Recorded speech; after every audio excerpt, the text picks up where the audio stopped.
Hello everyone, next है हमारे पास topic conformal mapping. Conformal mapping से पहले हमने लास्ट टाइम क्या पढ़ा था कि कोई भी अगर एक जेड प्लेन है और एक हमारा कोई भी डब्ल्यू प्लेन है, जब हम जेड प्लेन पे कोई भी मैपिंग करते हैं उसके बाद जो रिजल्ट आता है वो हमारा कहाँ जाता है, डब्ल्यू प्लेन में। इसी तरह से हमने यहाँ पे क्या किया कि दो कर्व ले ली। कन्फॉर्मल मैपिंग में हमने दो कर्व ली, एक कर्व ली C1 और सेकंड हमने कर्व ले ली C2।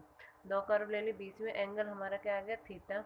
यहाँ पे हमने कोई भी पॉइंट डिनोट कर ली, हमने Z1 दे दिया, इसका नाम हमने क्या दे दिया, Z2। और जो ये पॉइंट आया वो आया Z0, X0, Y0। तो अगर हम इस पे कोई भी हम मैपिंग करते हैं, वो मैपिंग हमारे f ऑफ z है, सपोज मैपिंग करते हैं तो कहाँ चले जाएगी, हमारी डब्ल्यू प्लेन में भी। डब्ल्यू प्लेन में वो ये सेम, यहाँ पे भी हमने दो कोई कर्व ली, ये गामा 1 ये गामा 2, ये कोई भी पॉइंट हमने W1 ये W2 at the angle of theta, W0 U0 और ये क्या आ जाएगा, V0। ठीक है। अब कन्फॉर्मल मैपिंग में एक सफिशिएंट कंडीशन और नेसेसरी कंडीशन आता है। क्या कहती है sufficient condition, of a function W equal to fz to be conformal, कि हमारा कोई भी एक फंक्शन दे रखा होगा W बराबर fz, वो कन्फॉर्मल होगा। तो इसके लिए क्या करें है कि अगर कोई भी फंक्शन हमारे पास एनालिटिक दे रखा है तो हमें क्या प्रूव करना है सफिशिएंट में, कि फंक्शन कैसा होगा हमारे पास, कन्फॉर्मल। तो कन्फॉर्मल के लिए क्या करें, now we have to prove if W is equal to fz is an analytic function in domain D such that f dash z not does not equal to 0 in D, then fz is conformal. इसके लिए हमने क्या किया, same वही Z plane में और W plane, दो हमने प्लेन ले ली। जब हमने जेड प्लेन लिया तो उसमें दो कर्व ली हमने, ये हो गए हमारे पास C1, ये कर्व हो गया हमारे पास C2। ठीक है, ये वही सेम वही कोई पॉइंट लेंगे Z2, ये पॉइंट हो गया हमारे पास Z1 एंड दोनों का इंटरसेक्शन पॉइंट हो गया Z0, यहाँ पे क्या हो गया X0 और Y0। क्लियर। इसके रेस्पेक्ट C1 कर्व के रेस्पेक्ट हमने एक एंगल बनाया, वो एंगल हमारा हो गया α1। और C2 कर्व जो है, C2 कर्व जो है उसके अलोंग भी हमने एक एंगल बनाया, वो हमारा हो गया α2। इसी तरह से इन दोनों कर्व को हमने ड्रॉ किया तो वो एंगल बन गया हमारा β1 β2। सिमिलरली Z1 माइनस Z0 कहाँ टाइम्स करेगा, नीचे की साइड, तो यानी क्या हो जाएगा r e⁻θ1। इसी तरह से Z2 माइनस Z1 करेंगे तो क्या हो जाएगा r e⁻θ2। तो ये तो हमारी बात थी जेड प्लेन में। अब हम डब्ल्यू प्लेन में चलेंगे तो W1 माइनस W0 करेंगे तो किस में रिप्रेजेंट हो जाएगा, लैम्डा e⁻5। जो यहाँ पे एंगल बनेगा वो हमारा क्या होगा, फाई होगा। ठीक है, क्लियर यहाँ तक। और इसी तरह से हमने W2 माइनस W0 करेंगे, W2 माइनस W0 करेंगे, वो क्या हो जाएगा हमारे पास लैम्डा e⁻5/2। ठीक है।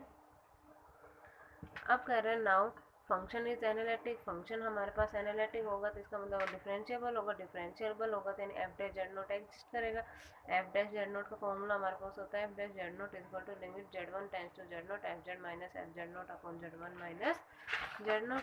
ठीक है, limit r tends to 0, function की वैल्यू Z1 प्लेन में, यानी इस प्लेन में फंक्शन की वैल्यू पुट करते किस प्लेन में चले जाएंगे हम, डब्ल्यू प्लेन में। तो डब्ल्यू प्लेन में क्या लिखा है इसने, W1 minus W0 upon Z1 minus Z0। Limit r tends to 0, W1 minus W0 की वैल्यू हमारे पास लैम्डा e⁻φ1 थी, Z1 माइनस Z0 की वैल्यू r e⁻θ थी। इसको हमने क्या नाम देते हैं, इक्वेशन फर्स्ट। क्वेश्चन में दे रखा है इसके थ्योरम में कि f dash z naught does not equal to 0, किसके बराबर नहीं है, 0 के बराबर नहीं है। तो 0 के बराबर नहीं है तो हमने एफ डैश जेड नोट यानी जेड नोट की हमने डिफरेंशियल फंक्शन ऑपरेट किया जेड नोट पे, किस पे जाएगा वो, डब्ल्यू प्लेन में। डब्ल्यू प्लेन में क्या होता है, लैम्डा e⁻φ। यहाँ वैल्यू पुट कर देंगे इस इक्वेशन में, तो पुट इन फर्स्ट करेंगे तो lambda e⁻φ is equal to limit r tends to 0 λ1 r e⁻φ1 minus θ1। Clear. r tends to 0, जब r हमारा ये जो चीज़ r आएगी ये हमारे अगर टेंस करेगी कहाँ पे, 0 की साइड, तो यानी इस प्लेन में तो α1 एंगल है तो थीटा कहाँ टेंस करेगा हमारे पास, अल्फा पे।